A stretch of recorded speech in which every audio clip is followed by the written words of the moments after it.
جہاں مرضی جس گھاٹ سے چاہے پانی پیے، جہاں سے مرضی چارہ لے، تو شتر بے مہار کو کہتے ہیں سدا۔ تو یہ انسان بھی گمان کرتا ہے کہ میں بھی سدا ہوں، مجھے کوئی کیوں پوچھے، میرے جذبات پہ کوئی کیوں قدغن لگائے، مجھے کیوں روکے کوئی۔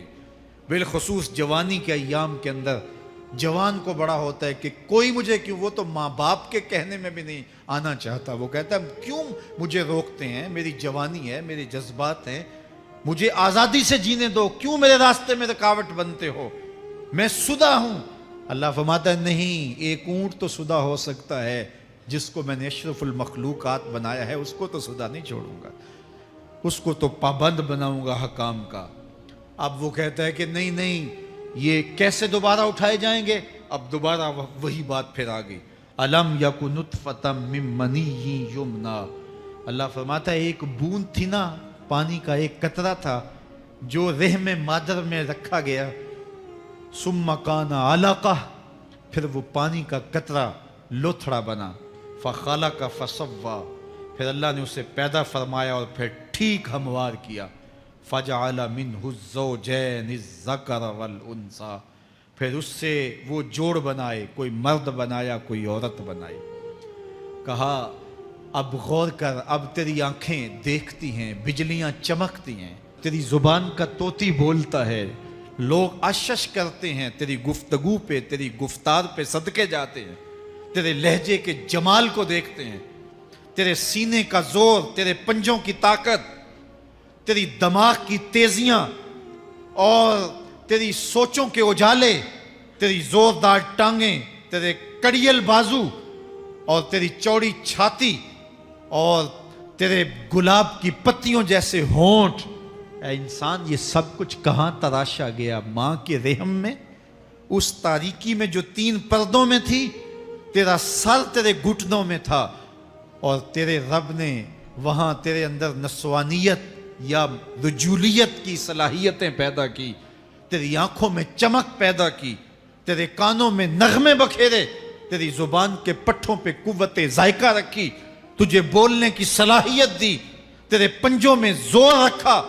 آج تو مفتی شہر ہے، آج تو علامۃ الدہر ہے، آج تو قاضی القضات ہے، آج تو منسٹر ہے، آج تو وزیر اعظم ہے، آج تو پہلوان ہے، آج تو شہزادہ ہے، آج تو بادشاہ ہے، آج تو زوراور ہے، آج تیری طاقت کے کیا کہنے، آج شیروں کو تو نچا لیتا ہے، ہاتھیوں کو تو بٹھا لیتا ہے، آج تو بڑا زوراور گھڑ سوار ہے، آج تیری طاقت کے کیا کہنے، تو کشتی کرتا ہے، زمانہ دیکھنے آتا ہے، آج تیری طاقت کے شہرے ہیں، تیری عظمت کے تنتنے ہیں، لیکن انسان تو ایک ناپاک قطرہ تھا اور رحم مادر میں تھا، تیرے اندر یہ رنگ کس نے بھرے، تیرے کانوں میں نغمے کس نے رکھے، تجھے دماغ کی قوتیں کس نے دی، زبان کو بولنا کس نے سکھایا، آنکھوں میں توانائیاں کس نے رکھی، تیری زبان کا طوطی بولتا ہے، یہ سلیقے کس نے دیے؟ پھر اللہ فرمایا، کتنا زوردار بیان ہے، الیس ذالک بقادر علی ان یحیی الموتى، جو ماں کے پیٹ میں ایک نطفے کو ایک خوبصورت انسان بنا سکتا ہے، ہڈیوں کو جوڑ کے دوبارہ انسان نہیں بنا سکتا؟ کیا وہ دوبارہ تجھے کھڑا نہیں کر سکتا اپنے سامنے پیش ہونے کے لیے، جس کے حکموں کو تو نے توڑا ہے، جس کے فرامین کا تو نے مذاق اڑایا ہے؟ کیا وہ اتنا ہی بے بس ہے کہ اپنے حضور تجھے جو ہے وہ کھڑا ہی نہیں کر سکتا ہے؟ جس رب نے تجھے ماں کے شکم میں شکل دی، حضرت شیخ فرید الدین عطار بولتے ہیں، سانے کزتی سلاتی می شود، ایسا کاریگر ہے مٹی سے بادشاہ بنا ڈالتا ہے۔ اس نے مٹی سے دارا و سکندر بنائے، اس نے مٹی سے جو ہے وہ رستم و سہراب بنائے، اس نے مٹی سے کیا کیا بنا دیا، جو مٹی سے بادشاہ بنا سکتا ہے، جو نطفہ رحم مادر سے جو ہے وہ شکل اور صورت اور رنگ اور جمال بنا دیتا ہے۔ تیری صورت نکھرتی ہے، تیرے ہونٹ گلابی ہیں اور تیری نرگسی آنکھیں ہیں، تیرے ریشمی بال ہیں اور تیری خوبصورت رنگت ہے، تو چال چلتا ہے تو لگتا ہے قیامت چل رہی ہے، تیرا قد رانا جو ہے وہ صنوبر کو شرماتا ہے، تیری گفتار کے تنتنے ہیں۔ جس نے اتنی خوبصورت شکل ماں کے رحم میں بنائی، کیا وہ ہڈیوں کو جوڑ کے دوبارہ انسان نہیں بنا سکتا؟ وہ دوبارہ انسان بنائے گا اور پھر تجھے اپنے حضور کھڑا کرے گا۔ اور ایک حدیث میں آتا ہے اللہ بندے کو اپنے حضور کھڑا کرنے کے بعد اپنے سامنے سے ہٹنے نہیں دے گا جب تک 5 سوال نہیں پوچھ لے گا۔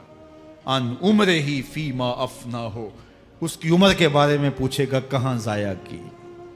میں نے تجھے زندگی دی 60 سال 70 سال 40 سال 50 سال، اس زندگی کو کہاں گزار کے آیا ہے؟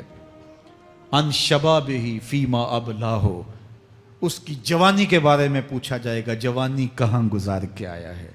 مجنوں تو نہیں بنا رہا، خواہشات کا اسیر تو نہیں ہو گیا، دیوانوں کی طرح زندگی تو نہیں گزار کے آ گیا؟ تیری جوانی کسی چوک میں تو نہیں گزری، تیری جوانی آوارگی میں تو نہیں گزری، ساری رات سوشل میڈیا کے اوپر گندگی اور غلاستیں تو نہیں دیکھتا رہا؟ تیری زندگی گزری کہاں ہے؟ تیری جوانی گزری کہاں ہے؟ اگر کوئی جواب نہ ہوا تو پھر کیا جواب دے گا؟ اور وہ کتنا خوش نصیب ہوگا جو کہے گا مالک میری جوانی سجدوں میں گزری، میری جوانی قیام میں گزری، میری جوانی رکوع میں گزری۔ میرے حضور فرماتے ہیں سبعۃ یظلھم اللہ فی ظلہ یوم لا ظل الا ظلہ، 7 اشخاص ایسے ہیں قیامت کے دن جب کوئی سایہ نہیں ہوگا، اللہ ان 7 کو اپنے عرش کا سایہ دے گا۔ ان میں سے دوسرا شخص میرے حضور نے بیان فرمایا وشاب نشأ فی عبادت اللہ، وہ جوان جس کی جوانی اللہ کی عبادت میں گزری۔ جوانوں اپنی زندگی کو مالک کی دہلیز پہ لے آؤ۔ جوانی وہی ہے جو مالک کی چوکھٹ پہ گزرے۔ اپنے دل کا تعلق جوڑو، عشق کرنا ہے تو پھر آمنہ کے لال سے کرو، محبت کا رشتہ ان سے جوڑو، تعلق کا ربط ان سے قائم کرو، جوانی کو دین کی راہ پہ ڈالو۔ اللہ اکبر، سنو میرے حضور کا فرمان، انا حبیب اللہ، میں اللہ کا حبیب ہوں۔ پھر فرمایا الشاب التائب حبیب اللہ، جو جوان جوانی میں توبہ کرے وہ بھی اللہ کا حبیب ہے۔ آؤ اللہ کے حبیب بن جاؤ، اللہ کے حبیب بن جاؤ، اللہ کے حبیب بن جاؤ، اللہ کے محبوب بن جاؤ۔ لیلۃ القدر کی گھڑیاں ہیں، رات کا پچھلا پہر ہے، اللہ کے حضور یہ عہد کر کے اٹھو مالک جو زندگی گزر گئی، آئندہ جوانی کا ایک ایک لمحہ تیرے لیے گزرے گا، جیوں گا تو تیرے لیے، مروں گا تو تیرے لیے۔ میری ایک ایک سانس تیرے نام وقف ہوئی، میری زندگی کی ایک ایک ساتھ تیرے نام وقف ہوئی، میں اپنا سب کچھ تیرے لیے پیش کرتا ہوں۔ میری زندگی کا مالک بھی تو ہے، میری موت و حیات کا خالق اور مالک بھی تو ہے، یہ زندگی تو نے دی، تیری امانت ہے، تیرے حضور ہی پیش کرتا ہوں۔ اور لیلۃ القدر کی گھڑیوں میں اس عزم کے ساتھ گھروں کو لوٹو کہ اللہ میری زندگی کا ایک ایک لمحہ تیرے نام ہوا، آنے والے موسم تیرے نام ہوئے، میری جوانی تیرے نام ہوئی، میرے آنسو تیرے نام ہوئے، میری پیشانی تیرے نام ہوئی، میرے دل کی دھڑکن تیرے نام ہوئی، میری صلاحیتیں تیرے نام ہوئی، میری زبان بولے گی تو تیری تسبیح بولے گی، تیرے ذکر کے ترانے پڑے گی، میرے کان سنیں گے تو قرآن کے نغمے سنیں گے، میری آنکھیں دیکھیں گی تو مالک تیری قدرت کی نشانیاں دیکھیں گی، تیرے رسول کا روضہ دیکھیں گی، تیرا کعبہ دیکھیں گی۔ مالک میری زبان سچائی کے نور سے مالا مال ہوگی اور میں ساری زندگی تیرے نام کرتا ہوں۔ اور جب آپ اپنی ساری زندگی اللہ کے نام کر دیں گے تو پھر وہ پوری کائنات تمہارے نام کر دے گا۔ کی محمد سے وفا تو نے تو ہم تیرے ہیں، یہ جہاں چیز ہے کیا لوح و قلم تیرے ہیں۔ اللہ آپ سب کو اپنی پناہ میں، امان میں اور حفاظتوں کے حصار میں رکھے۔